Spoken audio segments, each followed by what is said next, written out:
The execution plaza stretched across 10 city blocks in the heart of Andara Prime. Billions watched through holographic projections that flickered in the air above every street corner, every home, every workplace across 14 star systems. This was the power of the Khazarthian regime. This was how they reminded the galaxy who ruled. Grand Admiral Tethrosian stood on the elevated platform, his crimson robes catching the light of 3 suns. His species had evolved from predators, and it showed in every sharp angle of his face, every glint of his black eyes. He was the supreme military commander of the regime, the living embodiment of 847 years of unbroken dominance. Before him, suspended in energy fields, hung 23 prisoners. They were rebels from 6 different species, captured 3 months ago trying to sabotage a weapons factory on the outer colonies. Their crime was not just rebellion. It was worse. They had been spreading forbidden stories about humanity. Tethrosian raised his hand and the crowd of thousands gathered in the plaza fell silent. His voice boomed through amplifiers that carried his words across the capital city.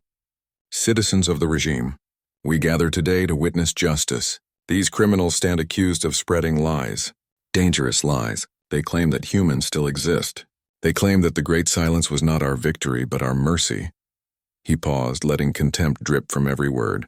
They claim that humanity chose to leave rather than accepting our rightful dominance. The crowd responded with practiced fury. They had been taught well. Humanity was the great lesson of history. The species that had dared to resist the regime 300 years ago. The species that had been crushed, scattered, and destroyed until not a single human world remained. Earth itself was a dead rock now, stripped of atmosphere by regime bombardment. Everyone knew this. It was taught to children in their first year of education.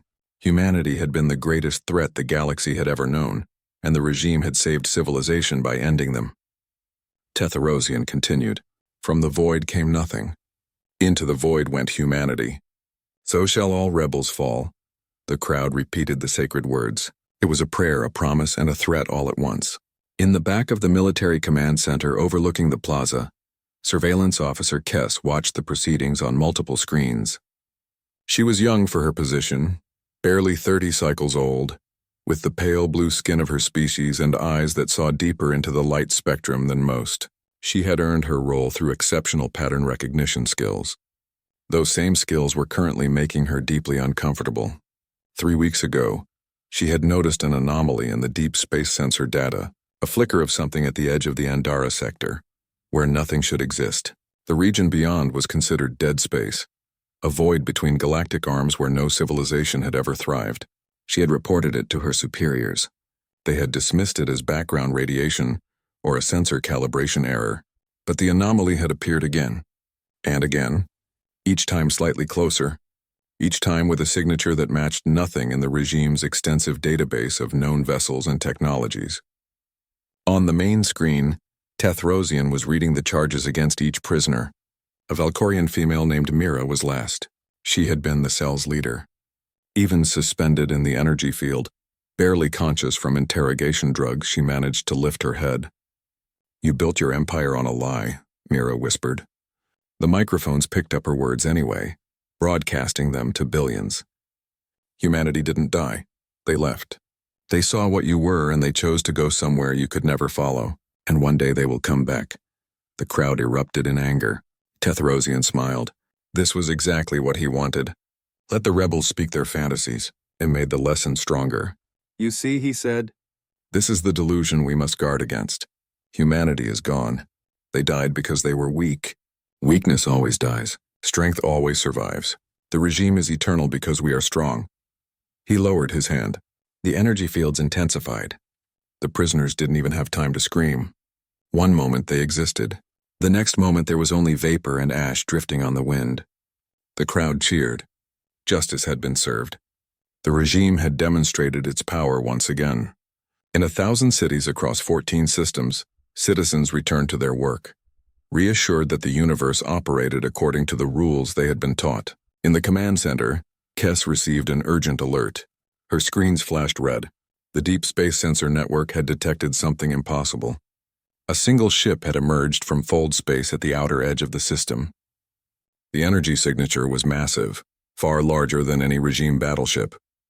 The vessel was moving at speeds that violated several known laws of physics, and it was heading directly toward Andara Prime. She ran the signature through the database. No match. She ran it again. Still no match. She expanded the search to include every known species in the galaxy, every historical vessel, every theoretical design. The computer found one possible match. It was flagged in red, marked as hypothetical, archived 300 years ago. Human vessel, warship class, origin Earth. Kess stared at the screen. Her hands trembled as she activated the emergency communication channel to the Grand Admiral's office. This couldn't be real. This couldn't be possible. Humanity was extinct. Everyone knew this. It was the foundation of the regime's entire legitimacy. But the sensor readings didn't lie. Something was coming. Something that shouldn't exist. Above the capital city, the holographic projections of the execution faded. The crowd dispersed. Tetherosian retired to his private chambers, satisfied with another successful demonstration of regime power. None of them knew that in less than 6 hours, everything they believed about the universe would be shattered. In her cell deep beneath the execution plaza, a young Valkorian prisoner who had witnessed her leader's death through a security feed sat in darkness. She had been too junior to execute publicly, saved for later interrogation. Her name was Sira, and Mira had been her mentor. She thought about Mira's last words, about the legend that had kept their resistance alive for generations, the belief that somewhere beyond the void, humanity had not died but transformed, that they had become something greater, that they were waiting for the right moment to return. Sira had always thought it was just a story, a beautiful lie to give rebels hope in hopeless times. She didn't know that at that very moment, at the edge of the system, a human warship was running final checks on its weapons systems. The wait was over. Humanity had returned, and they had not come to negotiate. The alarm klaxons woke Grand Admiral Tetherosian from his meditation. He had been reflecting on the execution, feeling satisfied with how perfectly it had reinforced the regime's message. Now someone was interrupting his rest with emergency alerts. He stormed into the command center wearing his night robes, ready to demote whoever had authorized this disturbance. Then he saw the faces of his officers. They weren't scared of his anger. They were scared of something else. "Report," he snapped. Surveillance Officer Kess stepped forward. Her voice shook as she spoke. "Grand Admiral, we have an unidentified vessel in orbit. It appeared 40 minutes ago. We didn't detect it until it was already inside our defensive perimeter." Tetherosian felt a cold sensation in his chest. Nothing got past their sensors. The regime had the most advanced detection systems in the galaxy. "Show me." The main display activated. It showed a ship hanging in space above Andara Prime. Tetherosian stared at it, and for the first time in his very long life, he felt something close to fear. The vessel was enormous. It dwarfed the regime's flagship by 3 times. Its design was angular and brutal, with none of the elegant curves that most species favored. It looked like it had been built for a single purpose: to kill. Weapons ports dotted its surface like the eyes of some vast predator. Energy readings suggested power generation capabilities beyond anything in regime technology. "What species built this?" Tetherosian demanded. Kess hesitated. "Sir, the computer suggests it matches theoretical human designs from before the Great Silence." The command center went completely quiet. Every officer turned to look at the screen. Human, the word hung in the air like poison gas. "Impossible," Tetherosian said, but his voice lacked conviction. "Humanity is extinct. We destroyed them." "Yes, sir," Kess said quietly. "That's what the historical records say. What are our options?" Tetherosian asked his tactical officer. "We have mobilized the home fleet. 200 warships are moving to surround the intruder. They will be in position in 15 minutes. We have numerical superiority and home advantage. The intruder cannot possibly win against those odds." Tetherosian nodded. Of course, math was math. Tactics were tactics. One ship, no matter how large, could not defeat 200. His fear began to fade, replaced by anger. Someone was playing a trick. Some rebel faction had built a fake human ship to frighten the regime. They would pay for this insult with their entire civilization. "Once surrounded, send a message," Tetherosian ordered. "They will surrender immediately or be destroyed." The minutes ticked by. On the screen, regime warships moved into position around the mysterious vessel. They formed a perfect sphere of firepower with the intruder at the center. Every weapon was armed and locked on target. 200 ships. Enough firepower to crack a planet's crust. The intruder didn't move. It just hung there in space, waiting. Then it spoke. The transmission came on all frequencies at once. It overrode every communication system in the Endara sector. The voice was female, speaking perfect Khazarthian with an accent that hadn't been heard in 300 years. This is the Terran Expeditionary Fleet. Vessel Vindication. Captain Elena Vasquez commanding. You are occupying 14 systems that belong to our allied species before your conquest. These species requested our protection. You refused their right to self-determination. You murdered their populations and enslaved their survivors. Tetherosian felt his hands grip the edge of the command console. Terran, human. The words were real. This was real, the voice continued. You will withdraw all regime forces from these systems immediately. You have 1 hour to begin evacuation. Any military vessel that remains after that time will be considered hostile and destroyed. This is your only warning. For a moment, no one in the command center moved. Then Tetherosian began to laugh. It was a harsh, bitter sound. They're bluffing, he said. One ship making demands to an empire. This is insanity, Sand responds. Tell them they have 30 seconds to surrender or we open fire. The communications officer sent the message. The response came back immediately. Your answer is noted. We gave you a chance. Remember that. All ships, Tethrosian commanded. Fire at will. Destroy that vessel. 200 warships opened fire at once. Missiles streaked through space. Energy weapons blazed. Kinetic rounds accelerated to incredible speeds.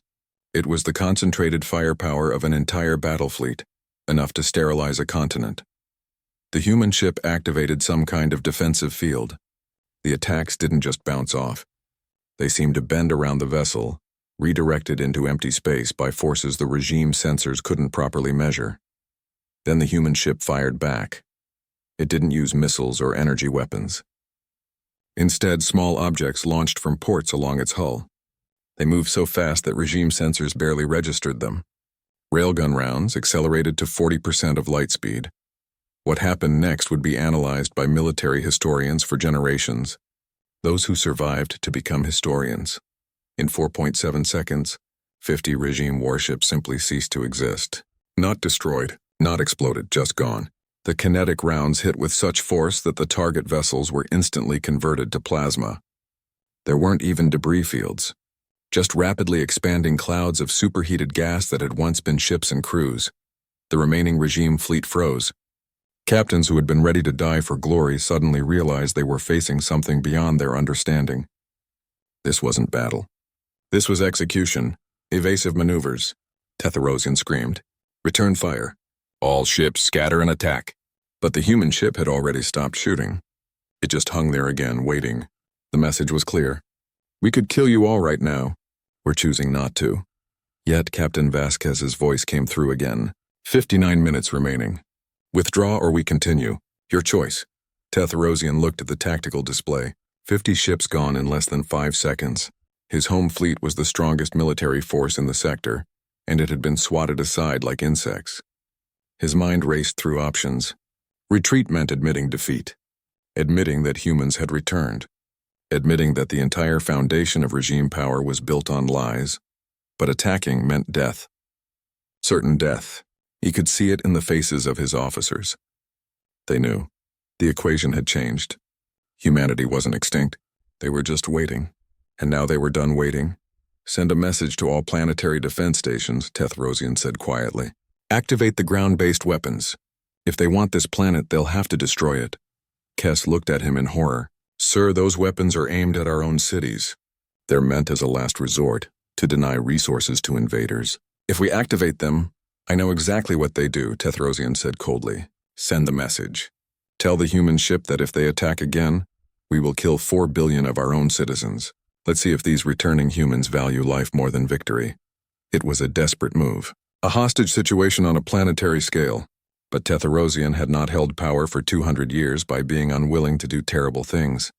Above the planet, on the bridge of the Vindication, Captain Elena Vasquez watched the regime activate its doomsday weapons. She had expected this. Tyrants always held their own people hostage in the end. It was why humanity had left in the first place.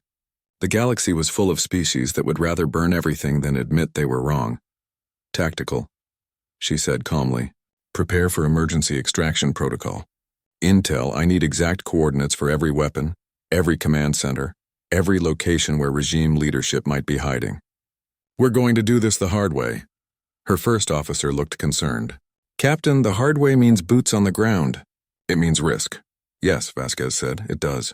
But we didn't come back to become the monsters we left behind. If we blow up the planet to save it, we're no better than the regime. Get me Marine Company Alpha. Tell them it's time to earn their pay. She opened a channel to Tetherosian. Grand Admiral, we see your weapons. We see what you're threatening. And we're calling your bluff. Stand by for demonstration of what humans do when tyrants hide behind civilians. Tetherosian smiled grimly. They couldn't possibly rescue 4 billion hostages. He had won. The humans would have to back down or become mass murderers themselves. He had no idea what was about to happen.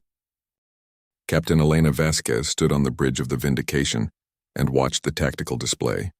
40 locations across Andara Prime glowed red. Regime command centers, weapons control facilities, and the Grand Admiral's personal command bunker. Every place where the order to massacre 4 billion civilians might originate. Intel confirms all targets, her tactical officer reported. Civilian population density is high around several locations. Recommend precision approach. Agreed, Vasquez said. She activated the ship-wide communication system. All Marine companies, this is the captain. We have a hostage situation. The regime is threatening to kill their own people rather than surrender. We're going to stop them. You know the drill. Non-lethal when possible. Lethal only if necessary. No civilian casualties. Make humanity proud. 300 Marines in the ship's deployment bays checked their equipment. Powered armor that made each soldier strong enough to flip vehicles. Neural disruptors that could shut down a target's nervous system without permanent damage. Shields that could stop most known weapons. And the most important piece of technology.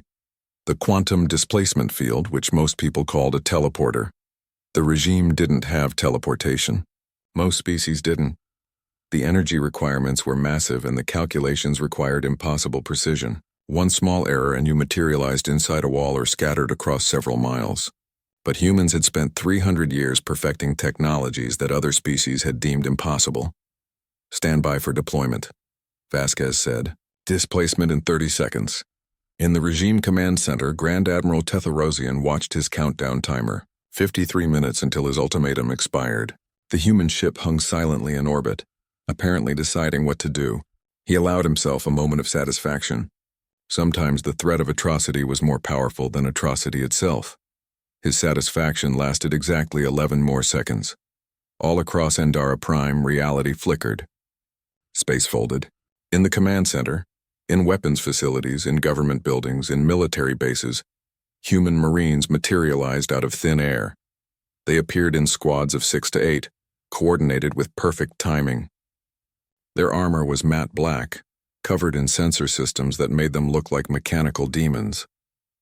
They moved with inhuman speed and precision, a combination of genetic enhancement-powered armor and 300 years of military development that had no equal in the known galaxy.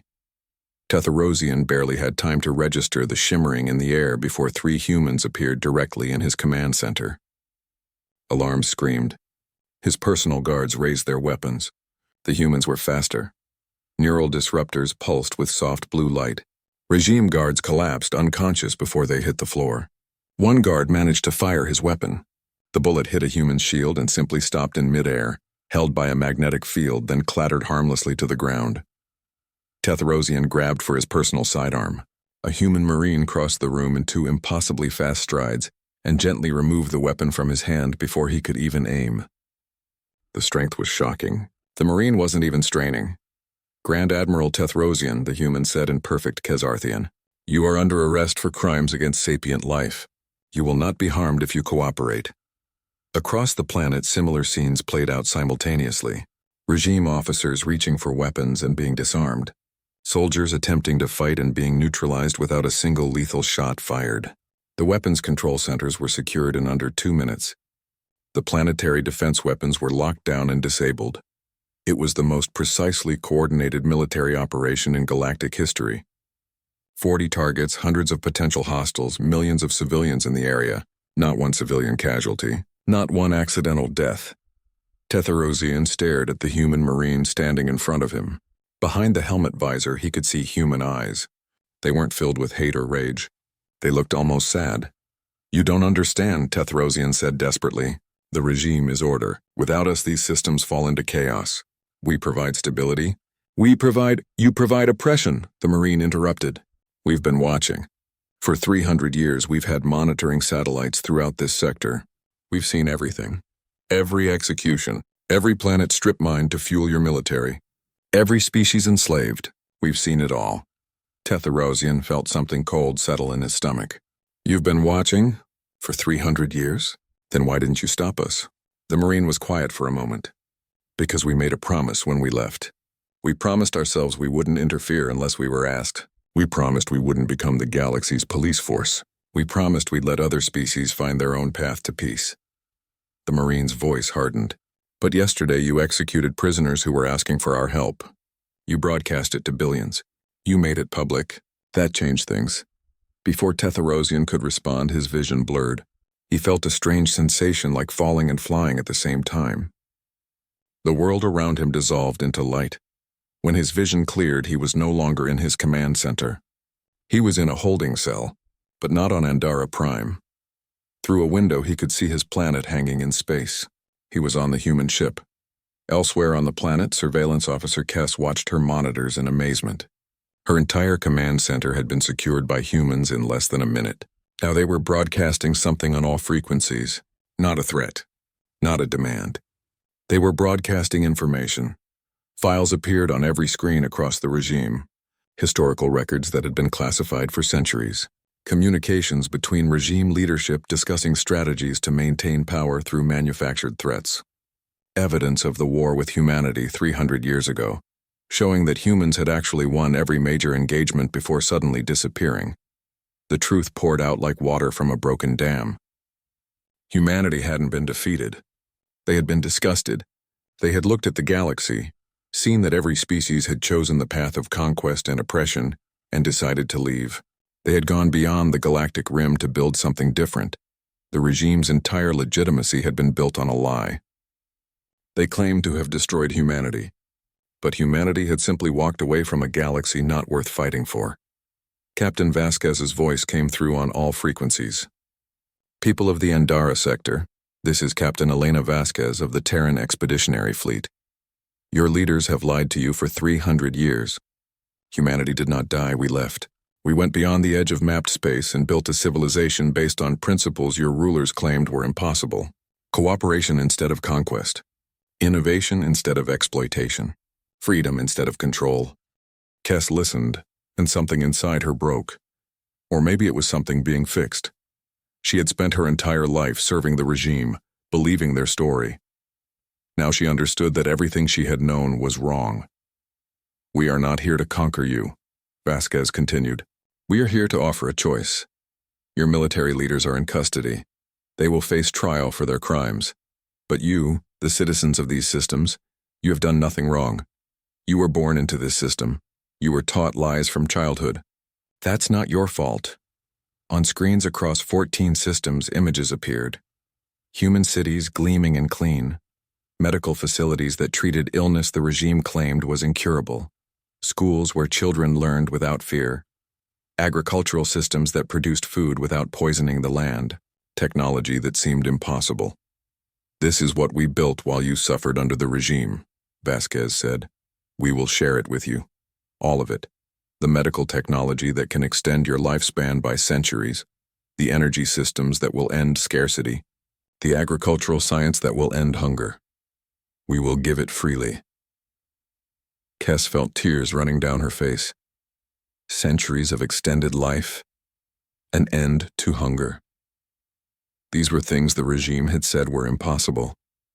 They had claimed that suffering was the natural state of the universe, that only strength and discipline maintained order. "But," Vasquez continued, and her voice became harder, "we will not tolerate the return of tyranny. We left the galaxy because we were tired of fighting endless wars against species that chose domination over cooperation. We are back now, and we will remain. Not as conquerors, as guardians." Any species that attempts to build another regime of conquest will find themselves facing humanity again. And next time, we will not be so patient. In her cell beneath the execution plaza, Sierra heard the broadcast through the facility's speaker system. She heard the sounds of humans moving through the building, heard guards being disarmed, heard locks being opened. A human Marine appeared at her cell door. The Marine removed her helmet, revealing a human face. The Marine was young, perhaps Sierra's age, with dark skin and kind eyes. Sierra of Valcoria, the human said. Your resistance cell tried to contact us 6 months ago. The message took a while to reach us, but we got it. We came. We're sorry we weren't faster. Sierra couldn't speak. She just stared. Mira had been right. Humanity had returned. After 300 years, they had finally come back. The Marine helped her stand. Your leader, Mira. We saw the execution. I'm sorry. We were still 3 days out when it happened. If we had been closer. You came, Sierra whispered. That's what matters. You actually came. The Marine smiled sadly. We should have come sooner. We won't make that mistake again. As Sierra walked out of her cell, she saw other prisoners being freed. Regime guards lay unconscious but unharmed. The humans had been so precise, so controlled. They had overwhelming power, but they chose to use minimum force. It was the opposite of everything the regime represented. And Sierra realized that was the point. Humanity wasn't showing their strength through cruelty. They were showing it through mercy, which somehow was far more terrifying to those who relied on fear. Grand Admiral Tethrosian sat in his cell aboard the Vindication and tried to understand what had happened. He was the supreme military commander of an empire that had ruled for 800 years. He commanded 200 warships and had the power to destroy planets. 24 hours ago, he had been the most powerful being in 14 star systems. Now he was a prisoner in a cell that was more comfortable than his personal quarters back home. That was the part that confused him most. The cell had a bed that adjusted to his body shape. The lighting matched his species' preferred spectrum. There was a sanitation facility, a food dispenser that provided meals according to his nutritional needs, and even entertainment screens with access to educational content. He was a prisoner of war, yet he was being treated better than he had treated his own officers. A door opened. Captain Vasquez entered carrying a data pad. She pulled up a chair and sat across from him. She didn't look angry or triumphant. She looked tired. Grand Admiral, she said, I need to explain what happens next. You're going to execute me, Tethrosian said. Like I executed the rebels. It's what I would do. No, Vasquez said simply. We don't execute prisoners. That's part of why we left the galaxy in the first place. Everyone here seemed to think that killing was the answer to every problem. Tethrosian laughed bitterly. Then what? Prison? Torture? Some human revenge? Trial, Vasquez said. Public trial broadcast across all systems. You will face charges for every documented crime committed under your command. Mass murder, slavery, genocide of the Kellian species 30 years ago, destruction of civilian populations on Torvus Prime. The list goes on for quite a while. And after the trial, Tethrosian asked, if found guilty, and you will be found guilty because we have evidence for everything, you will be sentenced to rehabilitation. Tethrosian blinked. Rehabilitation? What does that mean? Vasquez tapped her data pad. It means psychological therapy, medical treatment, education. We're going to try to fix what's broken in your mind. The part that allowed you to order executions without feeling remorse. The part that let you sleep peacefully after destroying entire civilizations. You can't change who I am, Tethrosian said. Maybe not, Vasquez admitted, but we can try, because execution is easy. Execution is what you would do. We're trying to be better than that. She stood to leave, then paused. You know what the really sad part is? Your species has incredible potential. Your people are naturally talented engineers.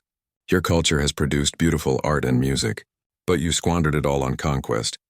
You could have been explorers, scientists, artists. Instead, you chose to be oppressors. What a waste. After she left, Tethrosian sat in silence. He had never thought about it that way. To him, strength and conquest were the same thing. The purpose of power was to dominate. That was just how the universe worked. Except apparently, it wasn't. The humans had more power than any species he had ever known, and they were using it to free slaves and heal the sick. It didn't make sense. Power was meant to be used for control. That was its entire purpose, wasn't it? On Andara Prime, the transformation had begun. Human engineers worked alongside local technicians, installing new power systems in cities that had been dependent on fuel shipments from off-world. Medical teams set up clinics offering treatments that the regime had kept for the elite. Agricultural specialists taught farming techniques that could triple food production without depleting the soil. Surveillance officer Kess had volunteered to help coordinate the relief efforts. She found herself working directly with a human logistics specialist named Marcus Chen. He was patient with her endless questions, never making her feel stupid for not knowing things that seemed obvious to him. "I don't understand," Kess said as they reviewed supply distributions. "Why are you giving all this away? Where's the profit? What do you gain?" Marcus looked at her with genuine confusion. "Gain? We gain a galaxy where people don't suffer unnecessarily, where children don't die from treatable diseases, where people don't go hungry when we have the ability to feed everyone. That's the gain." "But power," Kess said. "Resources. Don't you need to maintain your advantage?" "Over who?" Marcus asked. "We're not competing with you. We're trying to help you. There's a difference." It was a concept that the regime had never taught. Cooperation without submission. Help without exploitation. Kess had been raised to believe that every interaction was a transaction, every relationship a hierarchy. Someone always dominated, someone always submitted. But the humans didn't seem to work that way. They genuinely seemed to believe that lifting others up didn't diminish their own position. "How did you become like this?" Kess asked. "Your species was violent once. Our records show wars, conflicts, terrible things done to each other. What changed?" Marcus was quiet for a moment. "We almost destroyed ourselves. About 600 years ago, we nearly wiped out our entire species through warfare and environmental destruction. We came very close to extinction, and then we made a choice. We decided that survival meant changing everything about how we thought. We had to learn cooperation or die, and you learned." "Eventually," Marcus said. "It took a long time. Centuries of work, changing cultures, changing systems, changing how we thought about power and purpose. When we finally reached the stars and met other species, we found that everyone else was still making the same mistakes we had almost died from. They were all repeating the same cycles of conquest and oppression. We tried to warn them. They didn't listen. So we left." "Why come back?" Kess asked. "If the galaxy rejected your way, why return?" "Because we couldn't watch anymore," Marcus said softly. "We told ourselves we wouldn't interfere. That species had to find their own path. But after 3 centuries of watching the regime execute anyone who dreamed of something better, we couldn't stay away anymore. Sometimes intervention is the moral choice, even when you promised yourself you wouldn't." Across the sector, similar conversations were happening. Humans working alongside former regime citizens, sharing not just technology but philosophy, explaining that strength didn't have to mean domination, that wealth didn't require poverty elsewhere, that security didn't demand oppression. For many, it was too much change too fast. Resistance movements formed, not against human occupation but against human ideas, groups that wanted to return to regime rule because at least they understood how that system worked. Change was frightening, even when it was change for the better. Captain Vasquez addressed these concerns in another broadcast. "We understand that this is difficult. Your entire worldview has been challenged in a matter of days. Some of you want to go back to what you knew because it was familiar, even if it was painful. We won't force you to accept our help, but we also won't allow a return to tyranny." She paused, choosing her words carefully. "We're offering you a choice to join what we call the Terran Cooperative. Not an empire, not a regime, a voluntary association of species that have chosen cooperation over conquest. Member species govern themselves. They make their own laws. They control their own worlds. The only rules are simple: no slavery, no genocide, no wars of conquest. In exchange, you get access to our technology, our protection, and our support. Or," she continued, "you can decline. You can choose full independence. We will respect that choice. We'll leave you with the basic infrastructure you need to survive and we'll withdraw. The only thing we ask is that you don't use your independence to oppress others. If you do, we will return. Choose freely. We're not your rulers. We're offering to be your partners." In her quarters aboard a human transport ship, Sira watched the broadcast with a group of other freed prisoners. They were being taken to a human medical facility for treatment of injuries sustained during interrogation. The humans had apologized for not arriving sooner. They had apologized for 300 years of watching and not helping. One of the prisoners, an older male named Torvin, shook his head. "I don't trust them. They're too powerful. No species has that much power without using it to dominate. They say they want cooperation now, but eventually they'll become like every other empire. Power corrupts. It always does." Sira understood his skepticism. She had been raised under the regime. She had seen how power was used. But she had also seen the humans disarm guards without killing them.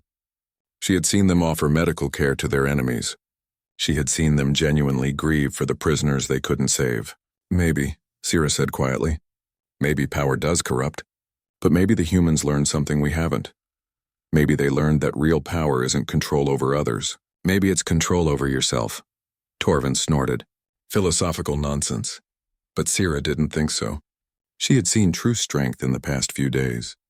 Not the strength to kill, which the regime had in abundance, but the strength to show mercy when vengeance would be easier, the strength to build instead of destroy, the strength to help instead of exploit. That kind of strength was harder. It required discipline and wisdom that the regime had never developed. The humans had spent 300 years learning it. Maybe, Sira thought, the rest of the galaxy could learn it too. Or maybe Torvin was right and this was all temporary. Maybe the humans would eventually become corrupted by their own power. But even if that happened someday, Sira decided she would rather live in a galaxy that tried to be better, even if it sometimes failed, than a galaxy that never tried at all. The trial of Grand Admiral Tethrosian lasted 7 days. It was broadcast live across all 14 systems that had once formed the regime's core territory. Humans insisted on transparency. They wanted everyone to see what justice looked like when it wasn't just revenge dressed in legal language. Tethrosian sat in the courtroom, flanked by human guards who stood perfectly still. The judge was human, but the jury included representatives from 6 species that had suffered under regime rule. The humans had insisted on that too. They said that victims deserved a voice in justice. The prosecution presented evidence methodically, recordings of orders given, documentation of destroyed worlds, testimony from survivors who had watched their families die. The list of crimes went on and on. Tethrosian didn't deny anything. How could he? The evidence was overwhelming and the humans had copies of everything. What surprised him was that he was allowed to speak in his own defense. The regime had never allowed that. Prisoners were executed, not heard. But the humans gave him hours to explain his actions. They actually listened. "I did what was necessary," Tethrosian said on the 3rd day. "The galaxy is chaotic. Without order, there is only war. The regime provided stability. Yes, we were harsh, but harsh order is better than kind chaos." The human judge, an elderly woman named Chen with gray hair and patient eyes, asked him a simple question. "Did it ever occur to you that there might be a third option? Not harsh order or kind chaos, but kind order?" Tethrosian had no answer. The question had never occurred to him. In his worldview, kindness was weakness and weakness invited destruction. You could be strong or you could be kind, but never both. The jury deliberated for 6 hours. They found him guilty on all counts. The courtroom was silent as Judge Chen delivered the sentence. "Grand Admiral Tethrosian, you are guilty of crimes that have caused the deaths of millions and the suffering of billions. Under regime law, you would be executed. Under human law, you will be sentenced to rehabilitation. You will undergo psychological therapy, designed to help you understand the harm you caused and develop the capacity for empathy you currently lack. This process will take years, possibly decades. It will not be easy. You may resist it, but we believe that every sapient being has the capacity to change, even if they don't believe it themselves." She leaned forward. "You took lives because you believed you had that right. We're going to try to teach you why you were wrong, not through punishment but through understanding. That's the difference between justice and revenge." Tethrosian was led away. He felt hollow. Part of him had wanted execution. It would have been simpler, cleaner. This sentence meant years of confronting what he had done, years of having his certainties challenged. It was, in a way, a harsher punishment than death. On Andara Prime, Surveillance Officer Kess had been promoted. Not by the regime, which no longer existed, but by vote. The provisional government had asked her to serve as director of communications, coordinating with human advisors to rebuild civilian infrastructure. She had accepted, even though the responsibility terrified her. She stood in what had once been the regime's main propaganda center. Now it was being converted into a public library and community education center. Human engineers worked alongside Khazarthian technicians, replacing surveillance equipment with computers that would provide free access to information. Marcus, Chen found her staring at the wall where the regime's motto had been carved in stone letters 3 meters high. From the void came nothing. Into the void went humanity. So shall all rebels fall. Workers were in the process of removing it. Having second thoughts? Marcus asked. No, Kes said. Just remembering. We said those words every day. We believed them. And they were lies. Everything we built was built on lies. Not everything, Marcus said gently. Your people built cities, created art, raised families. That was real. The regime lied about history and purpose, but the lives people lived still mattered. How do you rebuild after learning everything was false? Kes asked. You build something true, Marcus said. That's what humans did after we nearly destroyed ourselves. We couldn't change the past, but we could choose the future. You can too. 3 systems had voted to join the Terran Cooperative immediately. 5 others were still deciding. 3 had politely declined all human assistance beyond basic humanitarian aid. They wanted full independence, suspicious of any outside power no matter how benevolent it claimed to be. Captain Vasquez had honored that choice without argument. The humans provided food, medical supplies, and technical specifications for sustainable energy systems. Then they withdrew their ships from those systems as promised. They left behind communication relays with a simple message.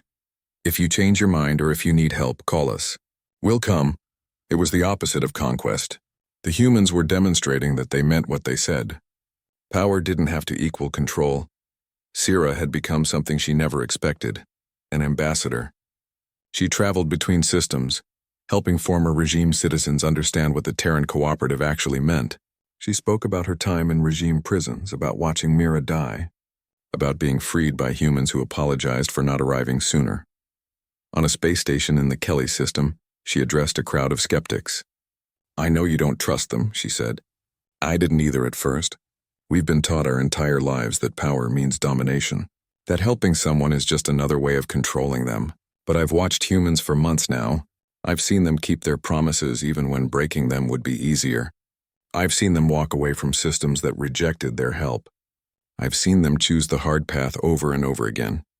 An older Valkorian in the crowd shouted a question. What happens when they change? When the next generation of humans forgets these principles, when they decide that conquest is easier than cooperation? Syrah nodded. It was a fair question. Then we resist them, just like we resisted the regime. But at least with the Terran Cooperative, we have a voice. We have representation. We have the tools to defend ourselves because they're sharing their technology openly. The regime kept us weak on purpose. The humans are making us strong enough to stand on our own. If they betray these principles someday, we'll be ready. She paused, looking across the crowd. But I don't think they will. You know why? Because I've seen their history. They nearly destroyed themselves learning these lessons. They paid for this wisdom in blood and ash. They're not going to forget it easily. And even if they do, maybe by then we'll have learned it well enough to remind them. The crowd was silent for a moment. Then someone started clapping. Others joined. Not everyone, but enough. Change took time, but it was happening. Aboard the Vindication, Captain Vasquez prepared for departure. The ship had been in orbit for 2 months. The crisis was over. Provisional governments were functioning. Human advisors were training local security forces. Medical facilities were operational. Food distribution systems were established. The 14 systems were beginning to heal. Her mission was complete. It was time to return to human space and report on what they had found. But before leaving, she recorded a final message. People of the Andara sector, this is Captain Elena Vasquez. The Vindication is departing today. We leave behind 200 technical advisors who volunteered to help with reconstruction. We leave behind communication relays that connect you to the broader Terran Cooperative. And we leave behind a promise. She looked directly into the camera. If tyranny rises again, call us. Humanity keeps its promises. It took us 300 years to respond to the galaxy's suffering. because we were foolish enough to think non-interference was the moral choice. We won't make that mistake again. We're not your rulers. We're not your parents, but we are your friends if you'll have us. 300 years ago, we left because we were disgusted by a galaxy that chose violence over peace. We went beyond the rim and built something better.